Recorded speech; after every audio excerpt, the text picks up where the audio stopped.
if there was ever like an official Uncharted film or anything, I would be so down with Nathan Fillion playing Nathan Drake. I mean, the casting is just like it's too perfect to the point where it's like, well, if it isn't that, then why even bother? Okay, so now that we've dropped the airship out of the sky on the Emperor, who's clearly going to survive, are we flashing back right now? Yeah, we have a flashback. Hey, it's young Nuo. Oh. He's dreaming of being an airship pilot. And he achieved his dream. Well,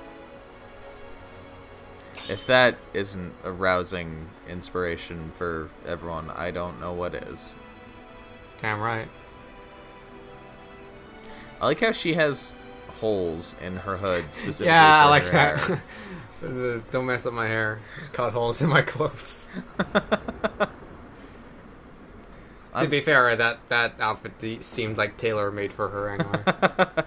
I'm sure that's been the case throughout the entire game so far, but you know. Yeah, it has. Also, her clothes has like patches on her clothes anyway, so it's like all tattered. Oh, hi. Hey, remember this guy?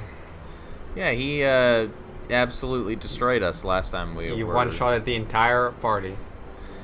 We're not... But we have the special sword. Look what it does. Oh. Okay. Yeah, applies a state onto the enemy, so it's not as unkillable. I was gonna say, like, we're not that much higher level than we were. No, you needed the weapon. The magical MacGuffin. Yeah. I mean, fair enough. That's, you know.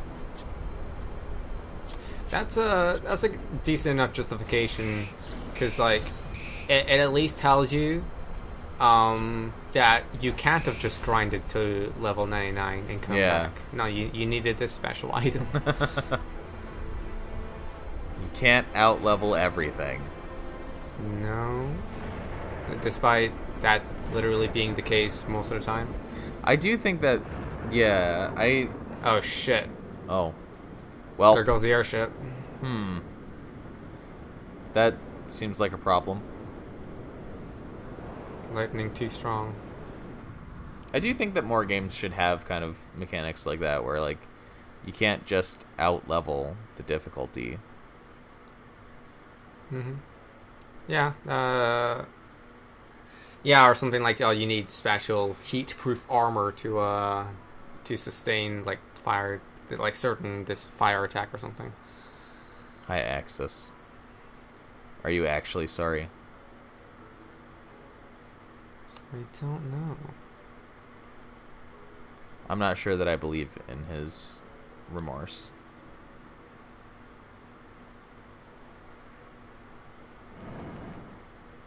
Uh-oh. So he's the one we finally loop back around to the beginning of the game. Huh. The Flight of the Sky Castle.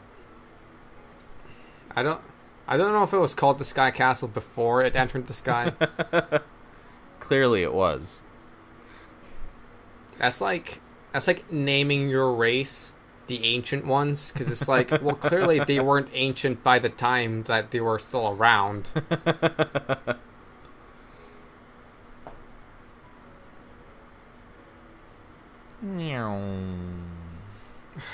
That giant boulder just killed a family.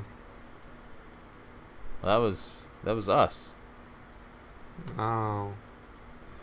Okay, so that coffin looked a lot bigger in that shot. So even he wants us to destroy the throne now? Yeah, the world doesn't need it. Wasn't he after the throne? Maybe. I don't remember. I've forgotten. Oh, conveniently, our airship crashed into the Sky Castle. Oh, that's good. So yeah, we're finally here. Hey. Damn, we could have been here like 23 episodes ago if our original airship at the beginning of the game wasn't shut down. And we just happened to land on this outcropping at the very bottom of the castle. Yeah, or at least two of us. How convenient.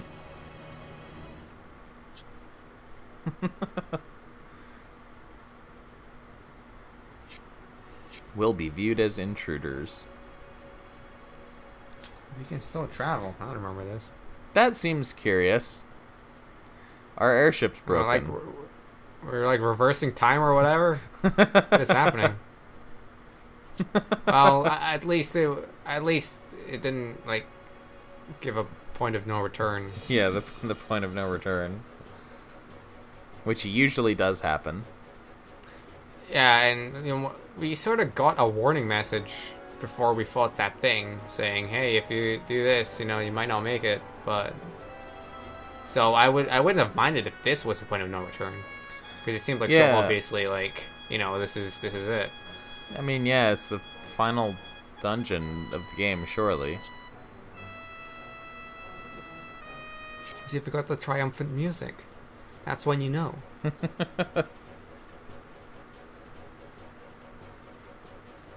So we're finally here. No longer just within flashbacks.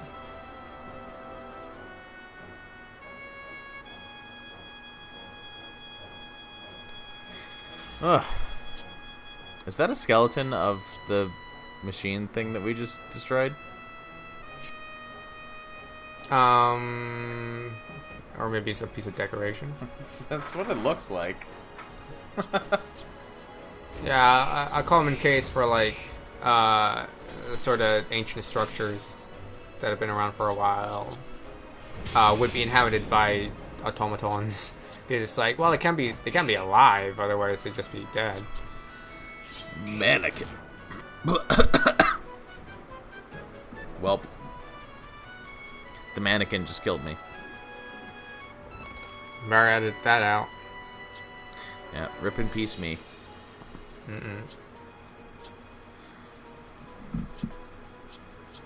Did you know that mannequins are one of the main enemies in the first Devil May Cry? Yes, I did know that. Also, why did you just give me that piece of trivia? Just mannequins. Alright. I was, like, when I first played the first Devil May Cry game, like, those mannequins freaked me the F out. Oh, well, how old were you?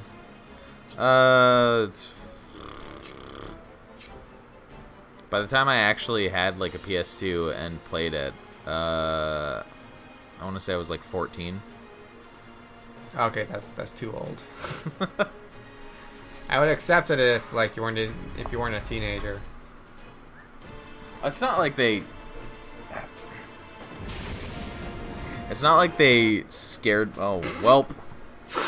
We just got wrecked. I didn't keep track that the environment can kill you, or bring it down to 1 HP. Welp. That's. No, they didn't scare me in the same way that actual horror games do, but I don't like. You were freaked out? Yeah, because you see, when I was a kid, my mom would always make dolls and stuff and sell them. Alright. And they were terrifying. See, because you just see a huge swarm of dolls outside of your room at 2 o'clock in the morning. Oh, they must have been really creepy, because usually if you grew up with lots of dolls like that, you'd be kind of desensitized to those kinds of dolls. They were. It was wow, this guy is getting a lot of attacks in on us, by the way. Yeah, we're kind of fucked. Well, Power hacks. it was partly just like the severe uncanny valley nature of it too. How like, big were they? Some of them, like, I mean, most of them were like different sizes. Yeah, most of them were like probably around like 3 feet tall. If they're child sized, then yeah. Yeah, and like they all had this creepy staring eyes, and like yeah, it was just like and your mother sold them. Yeah. And she'd get buyers. Yeah. Well, I mean, to be honest, like most of the reason that they were creepy was because I was like 6 at the time. I probably wouldn't be like afraid of them now, for example. But when you're like 6 o'clock and you wake up at 2 o'clock in the morning, or 6 o'clock, wow. Yeah, when you're 6 o'clock. When you're 6 o'clock and you wake up at 2 years old in the morning, That's what happens. and you just see them like hanging out outside of your bedroom. It's not really the most enjoyable experience. So yeah, like stuff like that contributed to me not enjoying your fears of clothes store mannequins. Yeah. And plus, like, I mean, let's be fair. The monsters in Devil May Cry are specifically meant to evoke the same sort of imagery that Capcom used in Resident Evil. Yeah, sure, but you're playing as Dante. Yeah. So Dante's. No, if I was Dante, I wouldn't be scared of anything. Dante is actually surprisingly fragile in the Devil May Cry games. I know, but he's so cool. It's kind of like it's not about being it's not about being strong or smart. It's as long as you're cool, then you shouldn't have any problems with dealing with horror stuff. I mean, you do need to be strong though, because if you can't fight them, then it doesn't matter how cool you are. Well, I mean, cool as in you're not scared. It's not a case of dying or not. It's about not being scared. I mean, I didn't want to die. I've never really liked dying in video games. Like, I mean, sure, unless there's a video game out there where you're supposed to die. Super Meat Boy. That's not. No. You still have to progress, and by doing that, you have to not die. You're not supposed to die, but you will. It's part of the process. Unless it's one of those weird... one of those games where you have an achievement where it's like, die 10 times in multiplayer. It's like, what? Like, that's not an achievement. I hate games that have multiplayer achievements just in principle. Yeah, me too. Like, because there is a guaranteed I will never 100% this. Yeah, and in some cases it down the road it becomes impossible to 100% it because for example, for some godforsaken reason, there was a multiplayer mode in Batman Arkham Origins. Oh, yeah. Yeah. Guess what? Well, that multiplayer mode doesn't work it's not running anymore.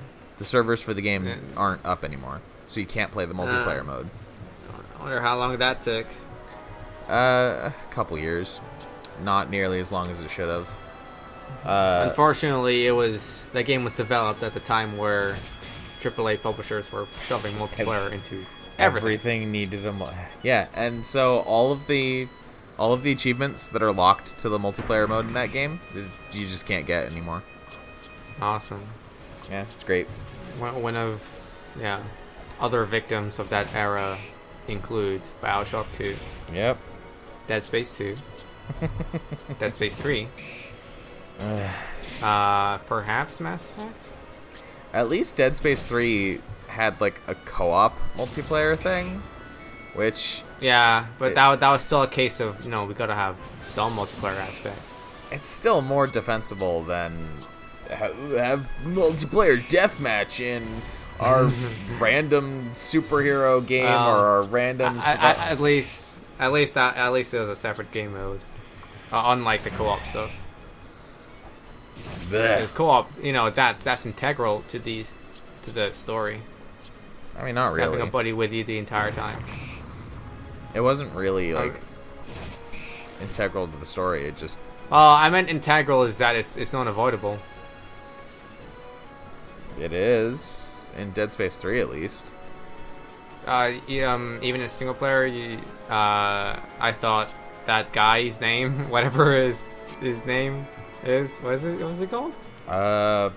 Guy in red suit, whatever. I thought he was with you like the entire time. I think it might have been Jacob. Was it Jacob? I don't remember exactly, but are you sure you're not getting confused with Jacob in Mass Effect? I'm not. But that's okay. I'm not sure that's what his name was. It's just the first one that comes to mind. All right. I could very well be wrong about it, but no. Okay. I thought he tagged along with Isaac Clarke like the entire way through, just so it can have the co-op thing. No, he tags along, but in many sequences of the game, it just separates you from him anyway. So, how does that look in co-op?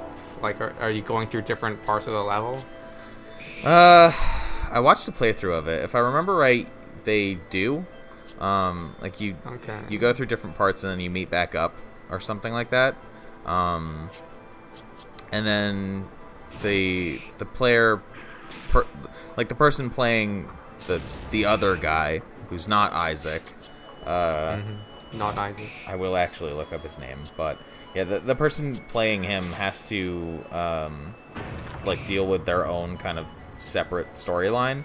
Like they have their own unique kind of mind fuckery things that the game does. Okay. Can you play as single player? I don't think so. Okay, that whether his storyline is good or not, like I would have liked it if His name is if John. there was some way. John. Okay, well, no surprises. Yeah, that's a really generic. That seemed like something they came up with like a second, like in 1 second. John Carver. That's even worse. I knew it was some like military style surname. It's just like Miller, no, Mason, or like Carter. Also, no, it's Carver. Also, Cooper. Yeah. Carver is extra bad because of the whole concept of Dead Space being that you can shoot off the limbs of enemies and everything. So yeah. John Carver is carving up the necromorphs. Okay. Well, that's like half a step better than calling him like Cutter.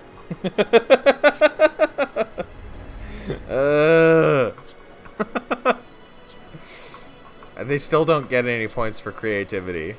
No, they get 0 points, but at least they don't get minus points. Video game writing, man. Yeah. Often... Okay, well...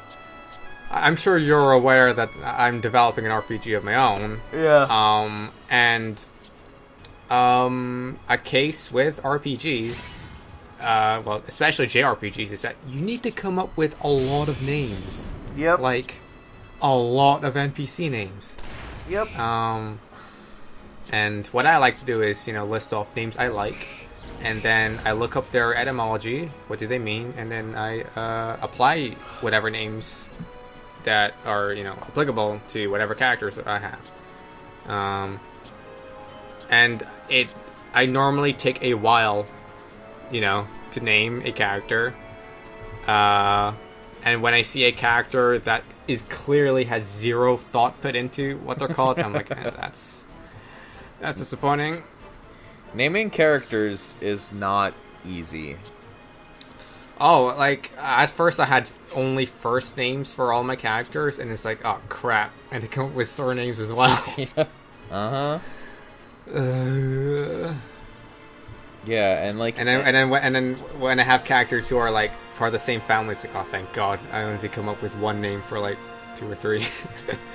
even if you're writing a narrative that can, like, that you can get away with just making first names, like, you still have to put thought into those first names, like, because, for example, if you're making, you know, a shooter, and you name your character John, or Steve, or Mark, like...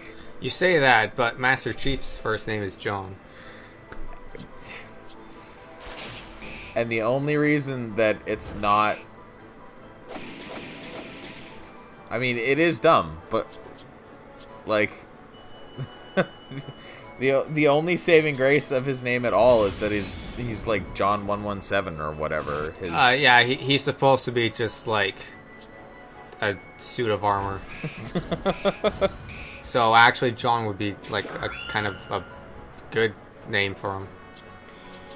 Yeah, and like. But okay, but get this: main character of Titanfall 2's campaign, Jack Cooper. Yeah. Hell yeah. Marcus Phoenix. I actually don't mind that because Phoenix is spelt weird. Who's the main protagonist for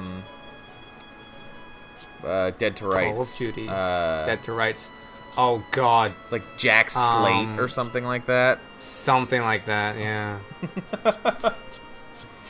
And then like the you have to hear the Call of Duty names. Do you know any? And I'm not talking about the code names like Soap or Price. Yeah, well, Price is the surname, but I know their code names, but I don't recall. Okay, well, you have fantastic names such as Frank Woods, David Mason, some guy called Miller. Some guy, yeah. The only one I actually like is like the Russian names because I'm at least not used to them. And even those are probably like really common Russian names. Yeah, exactly. Yeah, like it's not a main character, but you have a Sergei somewhere. Well, in fact, you play as a Dmitri, which is super common. Oh, video game writing. And a Victor, which that's also pretty common. But at least it's military, so you call them by their surnames, and Reznov is the only Reznov I know, so that's fine.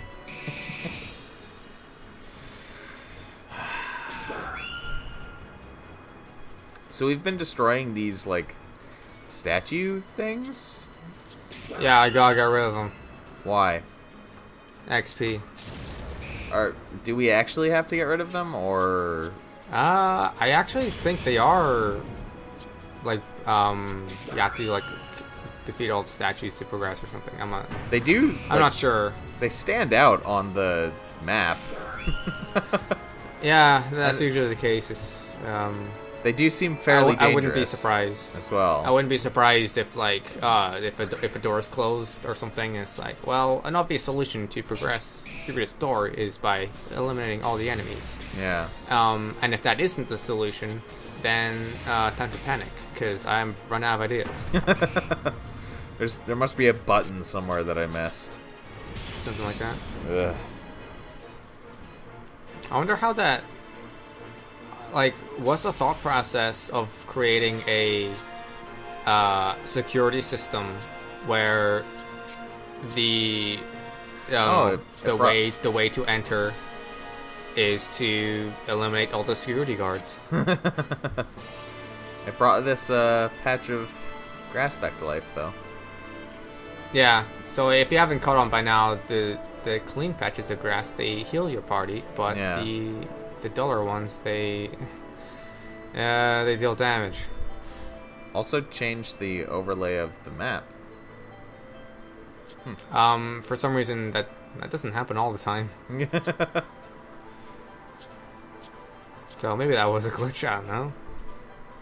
Yeah, I think This earlier RPG Maker, it does what it wants. I think earlier it was only overlaying like that while we were actually walking on it. Yeah. Lots of visual hiccups. Oops. Oh well. Can't fix everything in RPG Maker. No. It's a nice, stepping stones, but I've seen a few projects where it's like they started off RPG Maker and then they moved on to like Game Maker. Yeah. And they get asked the question, hey, why did you change engines? And the answer is pretty much always, well, RPG Maker is kind of limiting. Yeah. You don't say. Yeah, it's true. It is pretty limiting. Man, imagine if like some indie RPG developer got access to like the Persona 5 engine or something. What is it running on? I have to I wouldn't be imagine. surprised if it's in-house. Yeah, I have to imagine that Atlas usually uses in-house engines for their games. Okay, you say that, but SMT5 is running on Unreal Engine 4. It's also the newest one, and like the first one that's coming out for the Switch, and Maybe Atlas is gonna use Unreal Engine from here on out. Who knows? But I'm relatively sure that they have not used the Unreal Engine before now. I haven't played every single Atlas game, but yeah, I mean, well, that's the case with like Nintendo. It's like they have their own in-house engine, and imagine what people can do if it was made available to others. with the Super Mario Odyssey. Yeah, whatever engines, Super Mario Odyssey, Splatoon, ARMS, Zelda, Metroid, it's like magic.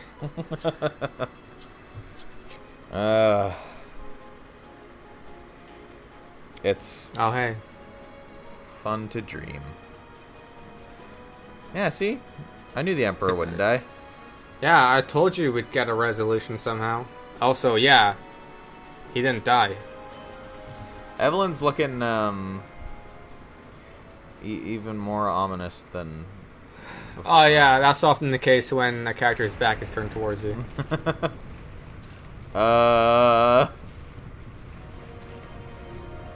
Uh-oh. Okay, now we're gonna Alright. settle this. Okay. I don't know if this is the time to fight. Like, literally the ground is... Yeah, like, kind of being- seems like a bad being idea. Cracked into pieces. I'm not sure how we can hit him since he's floating away from us, but We have a gun. well, but Or with must have melee some kind. attacks though. Don't worry. It seems we can hit him from this perspective. Yeah. If you just like tilt the camera or something, it's like 20 feet away. Just floating on air. Yeah. Oh. Yeah, there we go. Interesting turn of events. Yeah. Emperor he's a big guy. We still haven't killed him.